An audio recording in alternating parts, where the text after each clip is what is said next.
Welcome back to Ankit classroom students. आज के video में हम देखने वाले हैं स्टैंडर्ड 10th का chapter 4 literary heritage of India.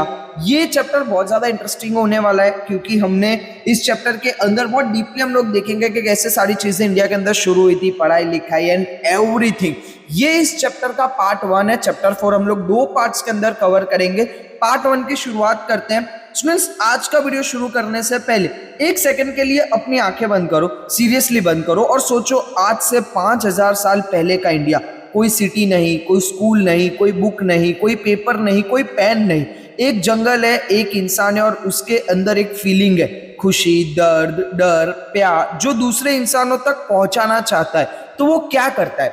वो अपने हाथ उठाता है, एक सिंबल बनाता है पत्थर पर, एक आवाज निकालता है और यही था दुनिया की सबसे पहली कम्युनिकेशन। अब आगे खोल लो स्टूडेंट्स। आई नो आप लोगों ने बंद नहीं की थी, बट जस्ट बता रहा हूं।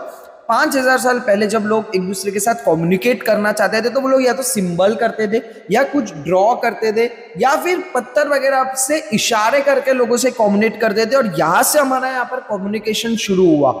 ये जो मैंने अभी डिस्क्राइब किया यही है हमारे आज का चैप्टर का starting point, chapter 4 literary heritage of India. और मैं आपको बताता हूं ये चैप्टर सिर्फ पढ़ने के लिए ही नहीं, ये चैप्टर फील करने के लिए, क्योंकि इसमें इंडिया की 5000 साल की जर्नी है। वेदास से लेकर उर्दू पोएट्री तक, जंगल में बैठे ऋषियों से लेकर मुगल कोर्ट्स तक, हमारे अपने गुजराती के नरसिंह मेहता से लेकर दुनिया के सबसे पुरानी यूनिवर्सिटीज तक। तो कंफर्टेबल हो जाओ, पानी वानी पी लो और चलते हैं एक जर्नी पर। स्टूडेंट्स, सबसे पहला सवाल, लैंग्वेज बनी कैसे? ये एक ऐसा सवाल है जिसकी जवाब हमारे टेक्स्ट बुक देती है, लेकिन मैं चाहता हूं कि आप सिर्फ याद ना करो बल्कि समझो। तो चलो एक स्टोरी के थ्रू समझते हैं प्रिमिटिव मैन की कहानी। इमेजिन करो एक आदमी इंसान जंगल में रहता है, कोई नाम नहीं उसका, सिर्फ वो और उसका परिवार। एक दिन वो जंगल में गया और उसने एक शेर देखा। वो भागा, घर गया। तब वो अपने परिवार को कैसे बताएगा कि जंगल में खतरा है? वो क्या करता है? वो अपना चेहरा बिगाड़ता है, डर का एक्सप्रेशन, हाथ हिलाता है जंगल की तरफ, एक आवाज निकालता है, ग्र ग्र, और परिवार समझ जाता है जंगल में कुछ खतरनाक है। यही था पहला स्टेप, एक्सप्रेशंस। धीरे धीरे ये एक्सप्रेशन बेटर होते गए। उसने पत्थर पर एक शेर की ड्राइंग बनाई, यही था सिंबल। फिर साउंड स्पेसिफिक होने लगे, हर चीज के लिए एक स्पेसिफिक साउंड, यही बने डेलिकेट्स, लोकल लैंग्वेज। और जब ये डेलिकेट्स लिखने के रूप में आ गए तो बनी स्क्रिप्ट, और स्क्रिप्ट से बना लिटरेचर। तो स्टूडेंट्स एक लाइन में समराइज करो तो एक्सप्रेशन, उसके बाद आया सिंबल, उसके बाद आया साउंड, उसके बाद आया डेलिकेट्स, उसके बाद आया स्क्रिप्ट्स और बना लिटरेचर। ये लाइन याद रखो, ये पूरी ह्यूमन जर्नी है, एक जेस्चर से लेकर पोएट्री तक। अब टेक्स्ट बुक क्या कहती है exactly? Man took help of expression, symbols, drawings and sounds to communicate his thoughts, ideas, feelings and emotions. This led to invent of delicates and script. This script contribute to the development of language over a period of time. Language was being used for expression of thoughts.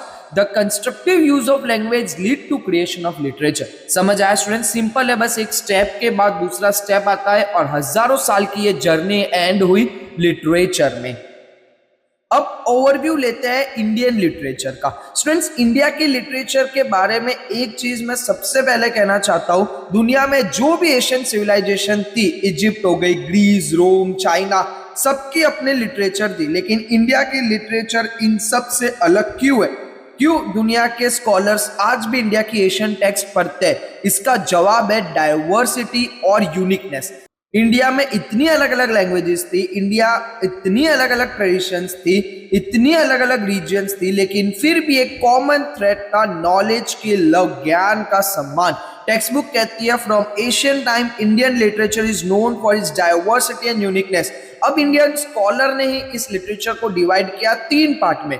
पहला, वैदिक literature, ये सबसे पुराना है, religious और philosophical.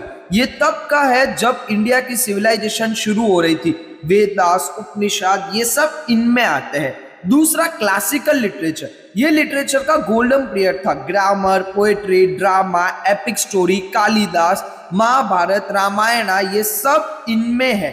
Third है फोक literature, ये वो लिटरेचर है जो आम लोग बोलते हैं, गाते हैं, कोई बड़ा स्कॉलर नहीं लिखता इसे। ये लोग की आवाज थी, गांव की कहानियां थी, नानी की गालियां थी और लोकगीत। और एक और चीज याद रखो स्टूडेंट्स, वैदिक और क्लासिकल के अलावा फोक लिटरेचर भी इक्वली पॉपुलर था। ये लाइन टेक्स्ट बुक में स्पेसिफिकली मेंशन है। स्टूडेंट्स, अब एक और इंपॉर्टेंट कॉन्सेप्ट की तरफ आगे बढ़ते हैं। टेक्स्ट बुक कहती है if we quickly look at a history we can see an emergence of variety of languages in centuries. This language influenced one another and it resulted in development of literature. अब ये एक sentence में बहुत बड़ी बात छुपी है, समझो। जब भी दो सिविलाइजेशन मिलती है, उनकी लैंग्वेजेस मिलती है। एक एग्जांपल लेते हैं, आज के टाइम में आप हिंदी बोलते हो, उसमें कितने इंग्लिश वर्ड्स हैं? बस, स्टेशंस, ऑफिस, मोबाइल, ये सब आज हिंदी में नॉर्मल लगते हैं। यही हुआ एशियन टाइम्स में भी। एक लैंग्वेज दूसरी लैंग्वेज से वर्ड्स लेती है और नए वर्ड्स मिलते हैं, ये नए आइडियाज आते हैं और नए आइडियाज से नए लिटरेचर बनते हैं। संस्कृत इसका बेस्ट एग्जांपल है। स्टूडेंट्स, संस्कृत के बारे में एक मिसकंसेप्शन क्लियर करते हैं। बहुत लोग सोचते हैं संस्कृत तो डेड लैंग्वेज है, लेकिन ये गलत है। संस्कृत लेस इन यूज है लेकिन डेड नहीं है। सोचो आप अपने जिंदगी में कितनी बार संस्कृत आ जाती है। जब घर में पूजा होती है संस्कृत, जब शादी होती है संस्कृत, जब कोई बड़ा फेस्टिवल आता है संस्कृत के श्लोक आते हैं। तो ये लैंग्वेज आज भी जिंदा है, सिर्फ फॉर्म बदल गई है। अब एक और इंटरेस्टिंग चीज, हड़प्पन स्क्रिप्ट। स्टूडेंट्स, इंडिया की सबसे पुरानी स्क्रिप्ट कैसी थी? वो हड़प्पन सिविलाइजेशन की स्क्रिप्ट जो मोहेंजोदारो और हड़प्पन में मिलती है। और यहाँ एक प्रॉब्लम है, ये स्क्रिप्ट आज तक डेसिफर नहीं हुई। मतलब सोचते हो दुनिया के best linguistic, best scholars, best AI system सबने ट्राई किया, लेकिन कोई नहीं समझ पाया कि उस स्क्रिप्ट में एग्जैक्टली क्या लिखा हुआ है। इसलिए टेक्स्ट बुक कहती है India's most ancient script is that of Harappan civilisation which has not been deciphered and so we have not obtain much information about their languages. ये एक मिस्ट्री है स्टूडेंट्स, जो आज भी अनसॉल्व है। शायद तुम में से कोई बड़ा होकर इसे सॉल्व करे तो बात अलग है, बाकी अभी तक इसे सॉल्व कर पाया कोई नहीं है। लैंग्वेज का इंपॉर्टेंस समझते हैं। Generally language provides opportunity for the humans for best expression and understanding. मतलब लैंग्वेज सिर्फ कम्युनिकेशन का जरिया नहीं है, ये एक टूल है अपने अंदर की दुनिया को बाहर लाने का, अपने इमोशंस को वर्ड्स देने का, अपने थॉट्स को ऑर्गेनाइज करने का। और जब ये थॉट्स ऑर्गेनाइज होते हैं, लिखे गए, तब बने लिटरेचर। स्टूडेंट्स, अब बात करते हैं संस्कृत की थोड़ी और डेप्थ में। एक नाम है जो आपको डेफिनेटली याद रखना है, महर्षि पनिनी। ये कौन थे? ये एक ग्रेट संस्कृत ग्रामरियन थे। मतलब उनका काम था संस्कृत की ग्रामर को सिस्टमैटिकली, साइंटिफिकली लिखना। अब सोचो ग्रामर लिखना कितना टफ काम है। आज भी अगर कोई कह दे हिंदी की पूरी ग्रामर एक बुक में लिखो तो कितना मुश्किल होगा। महर्षि पनिनी ने ये काम किया संस्कृत के लिए 4th सेंचुरी में, बिना कंप्यूटर के, बिना इंटरनेट के। उन्होंने लिखी अष्टध्यायी। अष्टध्यायी मतलब 8 चैप्टर्स, 8 चैप्टर की एक बुक जिसमें संस्कृत की पूरी ग्रामर सिस्टमैटिकली एक्सप्लेन की गई है। और ये बुक आज भी रिलेवेंट है। आज भी संस्कृत स्कॉलर्स अष्टध्यायी को रेफरेंस करते हैं हजारों साल बाद भी। संस्कृत को क्या क्या कहा गया है, ये 3 चीजें याद रखना। पहली थी लैंग्वेज ऑफ आर्यंस, जो वैदिक पीरियड के लोग थे, उनकी प्राइमरी लैंग्वेज संस्कृत थी। सेकेंड, लैंग्वेज ऑफ सेजेस, ऋषियों की, मुनियों की भाषा, जंगल में बैठे ज्ञानी की भाषा संस्कृत थी। थर्ड है लैंग्वेज ऑफ स्कॉलर्स, इंटेलेक्चुअल्स की, प्रोफेसर की, ज्ञानियों की भाषा थी संस्कृत। अब एक फैक्ट जो बहुत इंपॉर्टेंट है एग्जाम के लिए, टेक्स्ट बुक कहती है it has been accepted by all the international level that Sanskrit is the best language for the computer use. Students, ये सुन के आपको सरप्राइज हुआ होगा, संस्कृत कंप्यूटर के लिए बेस्ट लैंग्वेज क्यों? क्योंकि संस्कृत ग्रामर बहुत स्ट्रक्चर्ड है, बहुत लॉजिकल है। हर एक वर्ड का एक डेफिनेट मीनिंग होता है, कोई कंफ्यूजन नहीं है, कोई डबल मीनिंग नहीं है, यानी एक ही वर्ड के 2 मतलब हो, ऐसा कुछ भी नहीं है। प्रोग्रामिंग लैंग्वेज भी ऐसी होती है, हर वर्ड का एक स्पेसिफिक मीनिंग, कोई भी गलती नहीं होती, कोई रिपीटेड वर्ड नहीं होते। इसीलिए साइंटिस्ट और लिंग्विस्ट मानते हैं कि संस्कृत की स्ट्रक्चर कंप्यूटर प्रोसेसिंग के लिए आइडियल है। नासा ने भी संस्कृत के ऊपर रिसर्च की है, ये सीरियसली एक अमेजिंग फैक्ट है। और फाइनली ये लाइन याद रखो, Sanskrit was the chief language for knowledge, science, religion and philosophy. 4 चीजें, नॉलेज, साइंस, रिलीजन, फिलोसॉफी, ये चारों संस्कृत की वजह से इंडिया में फ्लरिश हुए हैं। अब आगे बढ़ते हैं और बात करते हैं हमारे 4 वेदास की। स्टूडेंट्स, अब आते हैं एशियन इंडियन लिटरेचर के सबसे इंपॉर्टेंट टॉपिक पर, द वेदास। पहले एक सिंपल सवाल, वेदा का मतलब क्या होता है? वेदा का मतलब है ज्ञान, नॉलेज। इतना सिंपल है, वेदा इज इक्वल टू नॉलेज। जब आप आंसर लिखते हो ना एग्जाम में, स्पेशली जब आप 10th में आंसर लिख रहे हो, तो you need to be very specific what you are trying to explain in the answer. यानी कि आप आंसर में बताना क्या चाह रहे हो। आप वेदास के बारे में तो लिख दोगे कि 4 वेदास है, उनके अंदर क्या है, बट एटलीस्ट आप सबसे पहले ये बताओ कि वेदास क्या है। तो Vedas is equal to knowledge, ज्ञान। अब वेदास कितने हैं? तो 4 टाइप के वेदा देखने को मिलते हैं, ऋग्वेदा, सामवेदा, यजुर्वेदा एंड अर्थवेदा। अब इन्हें याद कैसे रखें, मैं ट्रिक देता हूं। ऋषि सब यहां आए, इतना याद कर लो, ऋषि सब यहां आए। आर फॉर ऋग्वेदा, सब का एस फॉर सामवेदा, यहां का Y is equal to Yajurveda and I का A is equal to Atharvaveda. ये नाम एक बार बोल के देखो, ऋग्वेद, सामवेद, यजुर्वेद, अर्थवेद। अब क्या सीक्वेंस में है? ये सबसे पुराने से लेकर बाद के तक, यानी कि असेंडिंग ऑर्डर, सबसे बड़ा, उससे छोटा एंड लेटेस्ट वन। इस तरीके से आपको पूरे के पूरे 4 वेदास याद रखने। ये वेदास लिखे नहीं गए थे पहले, ये सुनाए गए थे। गुरु अपने शिष्य को सुनाते थे, शिष्य याद करते थे और वीर वो अपने शिष्य को सुनाते थे। समझ में आया? मतलब टीचर ने स्टूडेंट को बताया, स्टूडेंट ने याद किया, वो आगे चल के टीचर बने, उन्होंने स्टूडेंट को बताया। इस तरीके से कभी वेदास लिखे नहीं गए थे, वेदास एक दूसरे को सुनाए गए थे, इसलिए इन्हें श्रुति कहा जाता है। श्रुति मतलब जो सुना गया, जो ईयर से पास हुआ एक जनरेशन से दूसरी जनरेशन में। कोई बुक नहीं थी, कोई नोटबुक नहीं थी, सिर्फ मेमोरी, सिर्फ ओरल ट्रेडिशन था। और ये ट्रेडिशन हजारों साल तक चली, एक वर्ड भी चेंज नहीं हुआ, क्योंकि ये इतनी स्कैट ट्रेडिशन थी। सोचते हो कितना रिमार्केबल है ये। अब इन्हें डिटेल में समझते हैं एक एक करके। सबसे पहले आता है ऋग्वेदा, सबसे पहले सबसे पुराने। स्टूडेंट्स, ऋग्वेदा के बारे में एक चीज क्लियरली समझ लो, ये सिर्फ एक बुक नहीं है, ये इंडिया का सबसे पुराना लिटरेरी ट्रेजर है।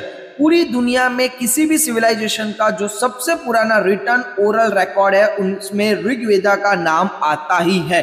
अब डिटेल्स देखते हैं। 1028 वर्सेस, 1028 वर्सेस है।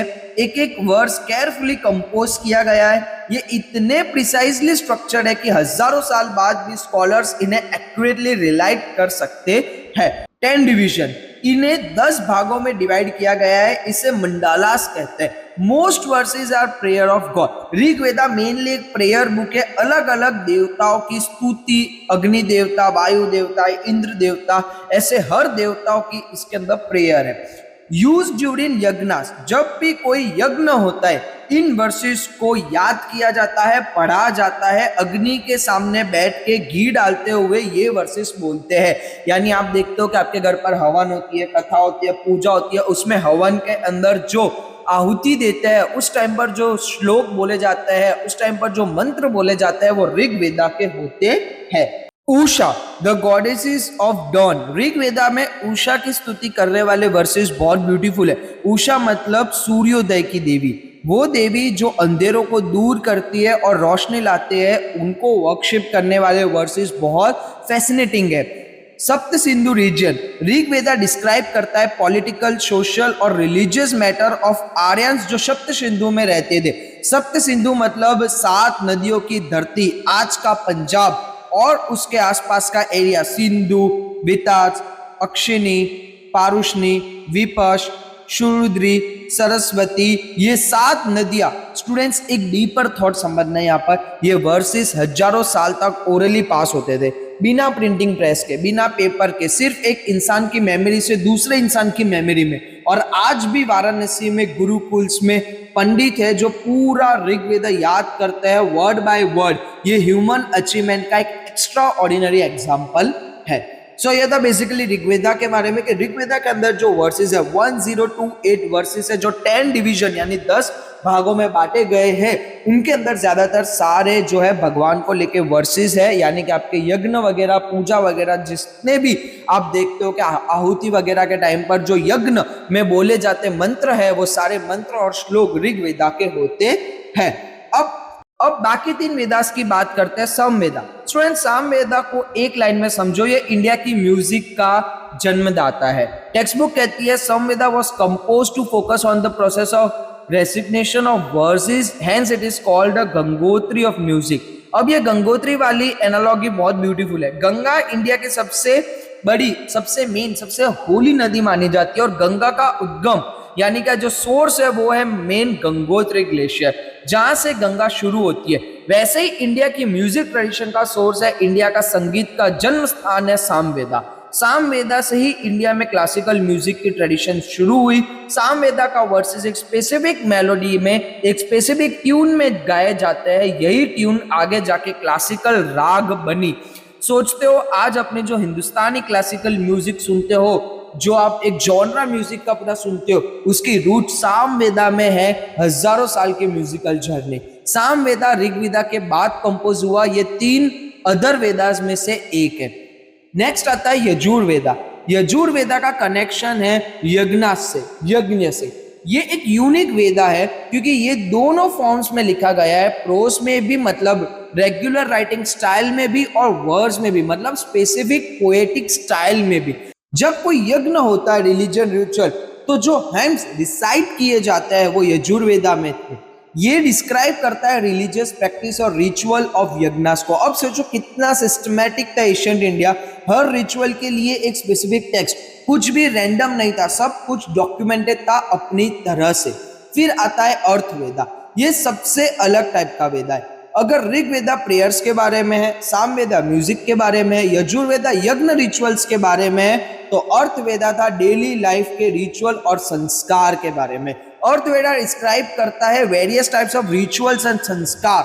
संस्कार मतलब लाइफ के इंपॉर्टेंट मोमेंट पे जो रिचुअल्स किए जाते हैं, जन्म से लेकर मृत्यु तक। नामकरण, जब बच्चे का नाम रखा जाता है। विद्यारंभा, जब बच्चा पहली बार स्कूल जाता है। विवाह, शादी में क्या रस्में होनी चाहिए, और अंतिम संस्कार में क्या रिचुअल्स होते हैं वो भी। ये सब अर्थवेदा में डॉक्यूमेंटेड है। स्टूडेंट्स, एक क्विक समरी याद कर लो। ऋग्वेदा यानी जो प्रेयर्स ऑफ गॉड 1028 वर्सेस थे, उसमें ओल्डेस्ट था। फिर आता है सामवेदा, जो म्यूजिक बोला जाता है, म्यूजिक का जो जन्मदाता है वो है सामवेदा। फिर आता है यजुर्वेदा, यानी यज्ञ में क्या रिचुअल्स होते हैं, किस तरीके से यज्ञ होना चाहिए, यज्ञ क्या होता है, उसको यजुर्वेदा में बताया गया है। और फिर आता है अर्थवेदा, यानी कि हमारे डेली लाइफ के सारे रिचुअल्स यानी रस्में और संस्कार हमारे अर्थवेदा के अंदर बताया गया। ये 4 लाइंस याद है तो वेदास का क्वेश्चन कभी गलत होगा नहीं। स्टूडेंट्स, अब एक टॉपिक आता है जो मुझे पर्सनली बहुत ज्यादा पसंद है, उपनिषद।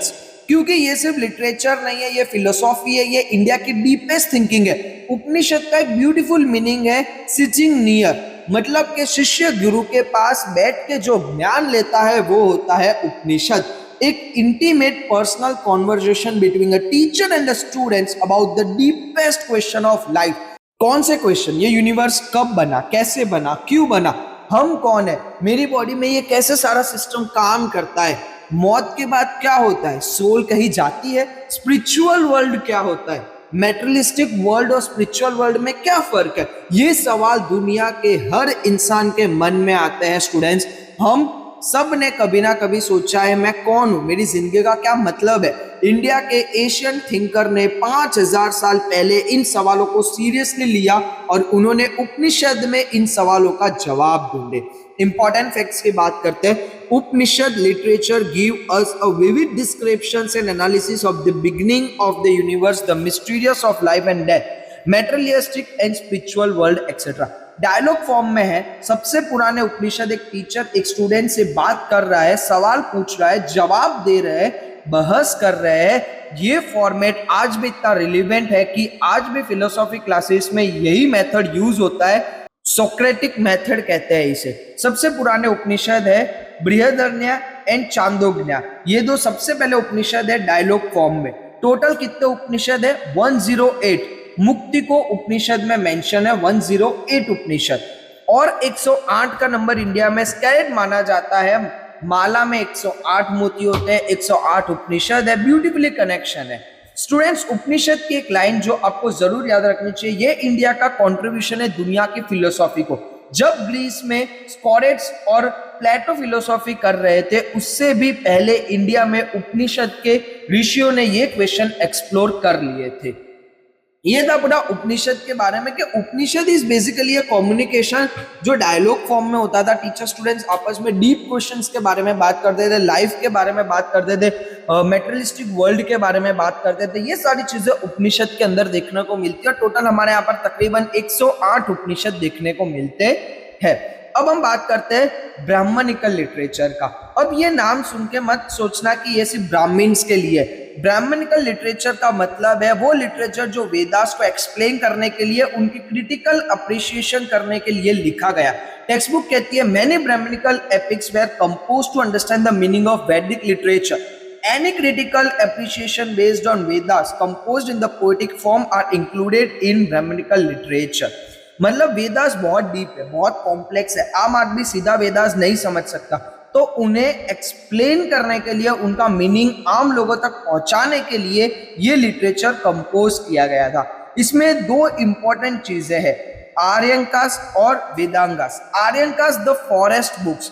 एक कहानी सुनाओ स्टूडेंट्स। एशियंट इंडिया में एक ट्रेडिशन थी, आश्रम व्यवस्था इंसान की जिंदगी 4 स्टेज में डिवाइड थी। ब्रह्मचार्य यानी स्टूडेंट लाइफ, गृहस्थ यानी फैमिली लाइफ, वानप्रस्थ यानी रिटायरमेंट, जंगल में जाना, संन्यास लेना, एंड कंप्लीट रियूनिक्शन। तो जब इंसान ओल्ड होता है वो जंगल में जाता है, अपने आश्रम बनाता है और वहां एकांत में प्रकृति के साथ डीप थिंकिंग करता है, फिलोसॉफी लिखता है। यही फिलोसॉफी जो जंगल में आर्यन में लिखी गई वो है Aryan caste. Aryan caste used to spend their last phase of life in Aryan caste, making their ashrams in Aryan caste forest. They composed literature based on philosophy, which was the result of their deep thinking. It is known as Aryan caste. कितना beautiful concept है ना। Retire होने के बाद productive रहो, philosophy लिखो, दुनिया को कुछ दो। ये आर्यंस का मेन जो फंडा था वो ये था कि एक रिटायरमेंट के बाद जंगल में जा रहे हैं, आर्यन कास्ट बनाना, यानी कि उनका एक आश्रम वगैरह बनाना और वहां पर फिलोसॉफी लिखना और लोगों को ये चीजें सिखाना। तो ये था पूरा आर्यन कास्ट के बारे में। फिर आता है वेदांगास, द लिम्स ऑफ वेदास। वेदांगा का मतलब है वेदा के अंग, लिम्स पार्ट। जैसे हमारे बॉडी के लिम्स है, हाथ पांव आंखें, वैसे वेदास को समझने के लिए कुछ एसेंशियल टूल्स चाहिए। वो टूल्स है वेदांगास। Vedanga's literature deals with religion practice and rituals, grammar, astrology and astronomy. Student notice करो, ग्रामर, एस्ट्रोलॉजी, एस्ट्रोनॉमी ये सब स्पेसिफिक सब्जेक्ट है। मतलब एशियंट इंडिया में रिलीजन और साइंस के साथ पढ़ाए जाते थे, कोई कंफ्लिक्ट नहीं था दोनों में। ये था हमारा पूरा वेदांगास के बारे में। वेदांगास मतलब होता है वेदा के अंग, वेदा के लिम्स, जो वेदास के अलग अलग पार्ट्स होते हैं उनको एक साथ पढ़ाया जाता है।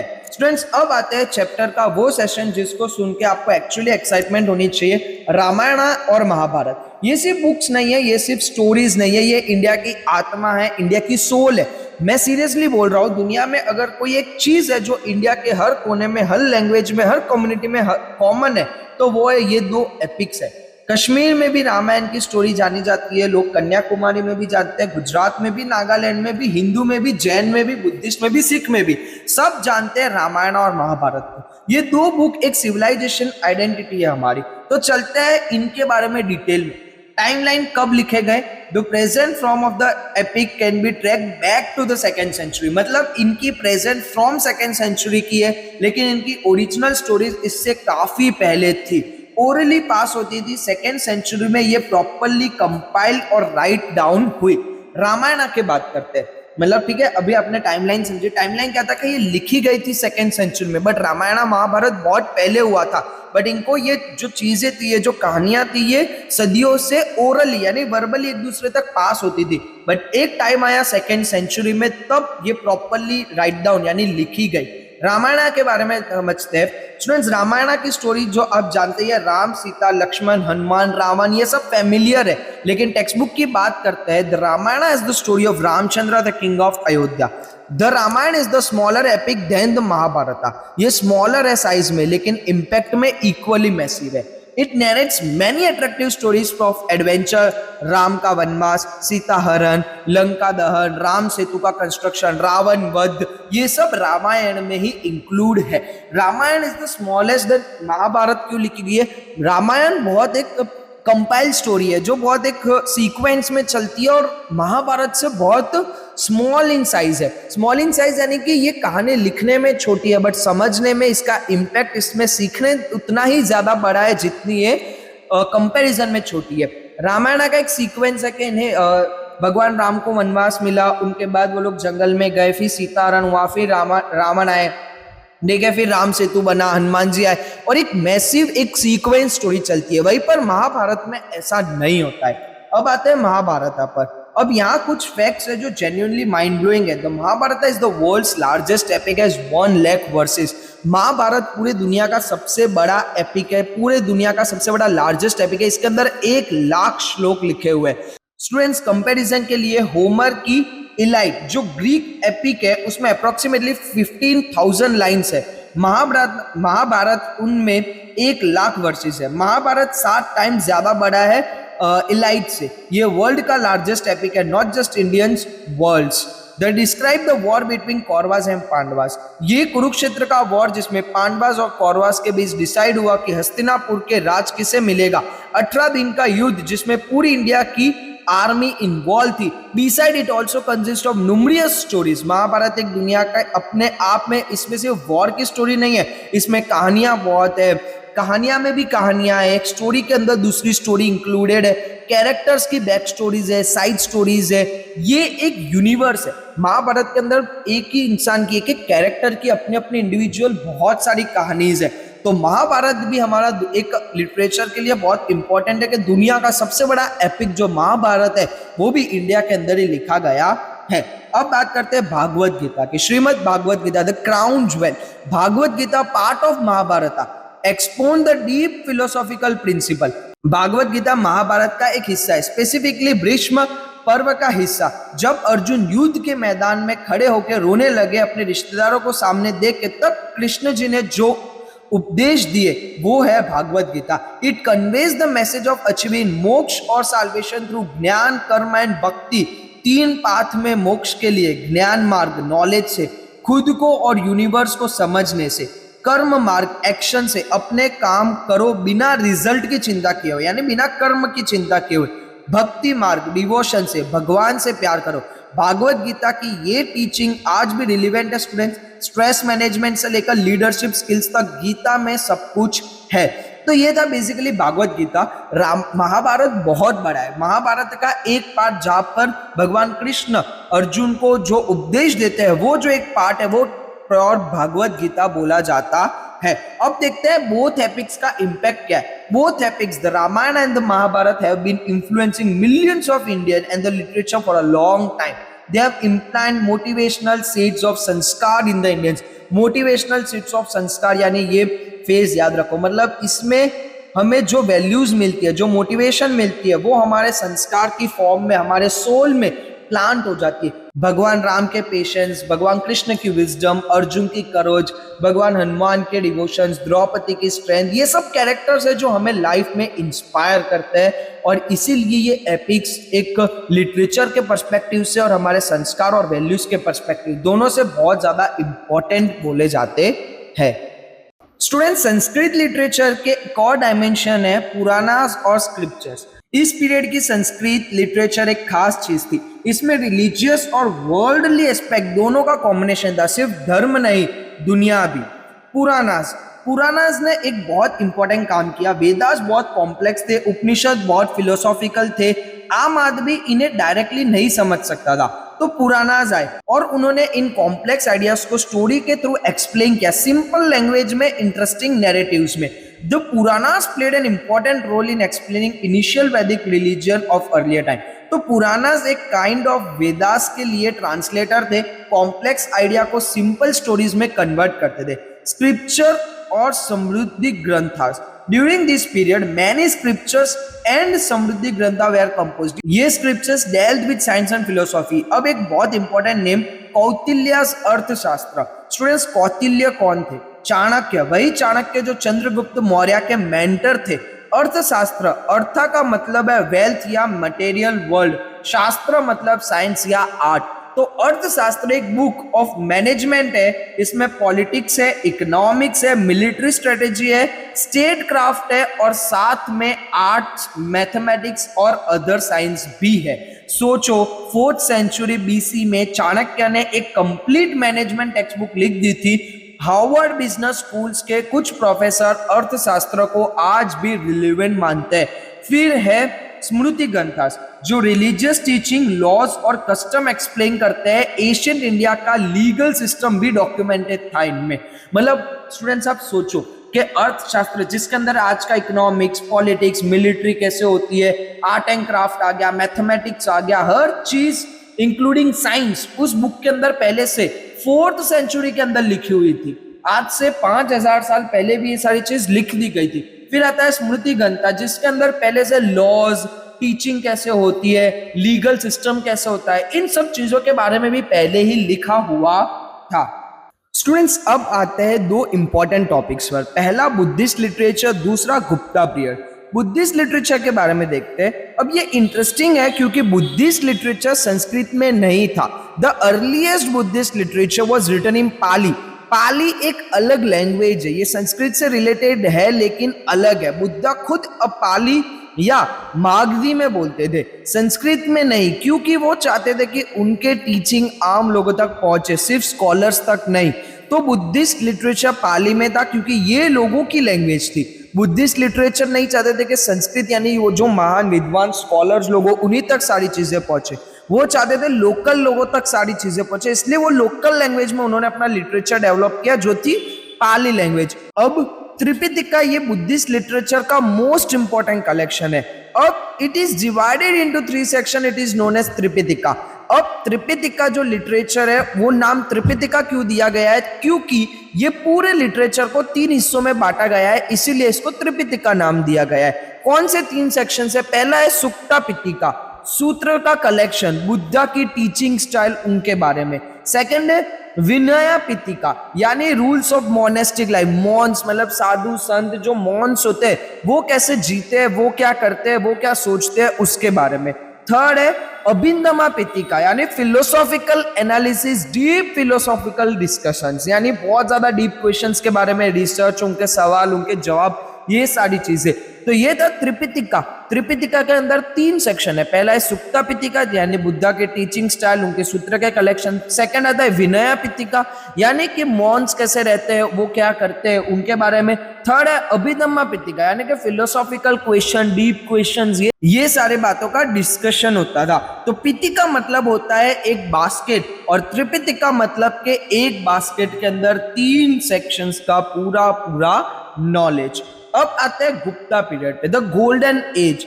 अब आता है इंडियन हिस्ट्री और लिटरेचर का एक सबसे brilliant chapter Gupta period. Gupta period was known as the golden period for the growth and development of Sanskrit poems and dramas.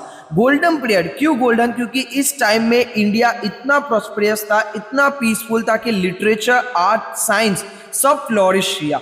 ये एक बोल सकते हैं कि इंडिया का एक गोल्डन टाइम था कि यहाँ पर इस टाइम पर गुप्ता पीरियड के टाइम पर बहुत सारी चीजें फ्लोरिश हुई, बहुत सारी चीजें डेवलप्ड हुई लिटरेचर में, आर्ट में, साइंस में, सारी चीजों में।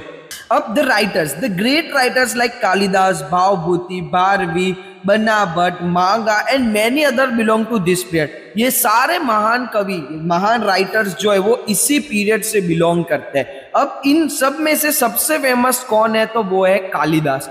Of this Kalidas is known all over the world.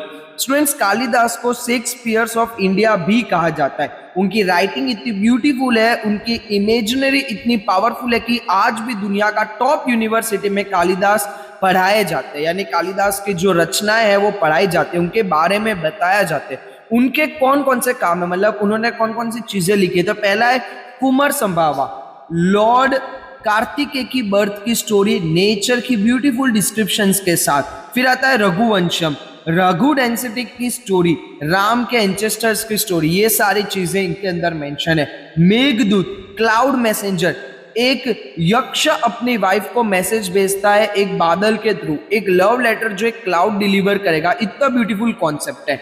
अभिज्ञान शकुंतलम, शकुंतला और राजा दुष्यंत की लव स्टोरी, ये कालिदास का मास्टरपीस है। ये ड्रामा फॉरेन लैंग्वेज में भी ट्रांसलेट हुआ और इंटरनेशनली बहुत ज्यादा फेमस हुआ। फिर आता है Ritusamhara, 6 seasons of descriptions, nature poetry as it's best. फिर है बन्ना भट्ट, उन्होंने लिखे कदम्बरी जो पहले संस्कृत नोवेल माना जाता है, और हर्षचरित जो किंग हर्षवर्धन की बायोग्राफी है। अदर नोटेबल वर्क्स लाइक भावभूतिज जो उत्तर नाम चरित्र, भारवीज कीर्तन जुनियम, विशाखा दत्ताज मुद्रा रक्षा, पॉलिटिकल ड्रामा सुद्रक्ष मृच कतिकलम, एक रोमांस ड्रामा जिसमें हीरो एक पुअर ब्राह्मण है और हीरोइन एक कौत्सन है, बहुत progressive story for its time, Dandi's Dashakumaracharita. Subject of this works political events, romance, allegories, comedies and philosophy. कितनी वेराइटी है students, drama, romance, political, philosophy, सब कुछ एक गुप्ता पीरियड के लिटरेचर में था। अब आते हैं सबसे मेन सबसे टॉपिक पर, गुजराती लिटरेचर पर। स्टूडेंट अब एक पर्सनल सेक्शन आता है हमारे पास, गुजरात की बात है, हम गुजरात के हैं तो गुजराती लिटरेचर का सेक्शन हमारे लिए थोड़ा एक्स्ट्रा स्पेशल है। अब गुजराती लैंग्वेज एक दिन में नहीं बनी है, स्लोली डेवलप्ड हुई एक अर्लीस्ट फॉर्म से। Verses were composed in earlier form of Gujarat language. In the course of time, Gujarati language developed and many literacy works were composed in it. पहली wave the devotional poets, Narsinh Mehta, ये नाम सबसे पहले आता है। क्या आप जानते हैं उनका सबसे फेमस पोएम वैष्णव जन जो है भजन, वो नरसिंह मेहता ने लिखा हुआ है, जिसे गांधी जी बहुत पसंद करते थे। नरसिंह मेहता गुजराती लिटरेचर के आदि कवि है, पहले कवि है, उनके बिना गुजराती लिटरेचर की बात अधूरी है। फिर आते हैं मीराबाई, भक्ति पोएट्री की क्वीन, कृष्णा के डिवोटी। उनकी पोएट्री में इतना दर्द है, इतना प्यार है कि आज भी लोग उन्हें भजन सुनते हैं और आंखें भर आती है। दयाराम, उनके श्रृंगार भक्ति पोएट्री, अखो फिलोसॉफी पोएट्री, प्रेमचंद, प्रीतम, इन्होंने beautiful words, songs, garba, narrative poems and छप्पास लिखे हैं। गरबा, हाँ स्टूडेंट्स, गरबा की ट्रेडिशन का कनेक्शन भी गुजराती लिटरेरी ट्रेडिशन से है। नवरात्रि में जो गरबा गाते हैं उनका लिटरली कनेक्शन है। दूसरी वेव है the modern scholars. The heritage of Gujarati literature was made prosperous by literally contribution of this scholars to. Narmad, Gujarati literature के मॉडर्नाइजर, उन्होंने गुजराती को एक नया दिशा दी, नई डायरेक्शन दी। नवल राम, सोशल रिफॉर्म के थ्रू लिटरेचर सिखाया। किशोर लाल मशहूरवाला, गांधी एरा के राइटर। पन्नालाल पटेल, उनके नॉवेल मन्नाविनी भवाई गुजराती लिटरेचर का crown jewel, national academy award मिला था इन्हें। उमा शंकर जोशी, पोएट और स्कॉलर। महिपत्रम रूपाराम नीलखंड, गोवर्धरम त्रिपाठी, सरस्वती चंद्रलेखा त्रिपाठी जी ने जो एक लैंडमार्क गुजराती नॉवेल है। स्टूडेंट्स ये नाम बहुत है, लेकिन एटलीस्ट नरसिंह मेहता, मीराबाई और पन्नालाल पटेल याद रखना, ये 3 नेम्स एग्जाम में काफी इंपॉर्टेंट है। अब आगे बढ़ते हैं स्टूडेंट्स, हमारे पार्ट 1 की लास्ट स्लाइड, और ये बहुत इंपॉर्टेंट है। हम बहुत बार सिर्फ नॉर्थ इंडिया के लिटरेचर की बात करते हैं, लेकिन इंडिया सिर्फ नॉर्थ इंडिया नहीं है, साउथ इंडिया की लिटरेरी ट्रेडिशन इक्वली रिच है, इक्वली एशियंट है। The 4 Dravidian language Tamil, Telugu, Kannada and Malayalam develop their own scripts and literature. 4 Dravidian language, चारों की अपनी स्क्रिप्ट, चारों की अपनी unique literature. Tamil is the oldest of these with its literature belonging to early centuries of the Christian era. Tamil ये दुनिया की oldest living language में से एक है, इसका लिटरेचर 2000 साल से ज्यादा पुराना है। Sangams, India's Asian literary festival. Students imagine करो एक ग्रैंड लिटरेरी फेस्टिवल, दुनिया का best poet, best scholars, best writer सब एक जगह आते हैं, अपने कॉम्पोजिशन सुनाते हैं, डिबेट करते हैं, अप्रिशिएट करते हैं। ये था संगम। According to tradition, 3 literacy gatherings and sangams were held at which many sages and poets recite their compositions. 3 Sangams हुए और इनमें बहुत रिच लिटरेचर क्रिएट हुआ। They contain many themes like politics, war and love. Politics, war और love ये 3 universal theme है। हजारों साल पहले भी आज भी ह्यूमन नेचर नहीं बदला। फेमस वर्क्स याद रखना, इथोकोलाई 8 पोएम्स का कॉम्पोजिशन, संगम लिटरेचर का इंपॉर्टेंट कलेक्शन। तोलकापियम ये तमिल ग्रामर बुक है। तोलकापियम दुनिया की ओल्डेस्ट सर्वाइविंग ग्रामर बुक में से एक है। जैसे संस्कृत में पनिनी की अष्टध्यायी, वैसे तमिल में तोलकापियम है। पट्टुपतु 10 सॉन्ग्स का कलेक्शन। फिर आता है थिरुवल्लुवर, ये एक ग्रेट तमिल पोएट फिलोसोफर थे। उन्होंने लिखा कुराई, जो वर्ड्स में है और लाइफ और रीजन के बहुत एस्पेक्ट्स कवर करते हैं। ये एक मास्टरपीस है। तिरुवल्लुवर का स्टेचुआ चेन्नई के मरीन ड्राइव पर सी में खड़ा है, 133 फीट ऊंचा।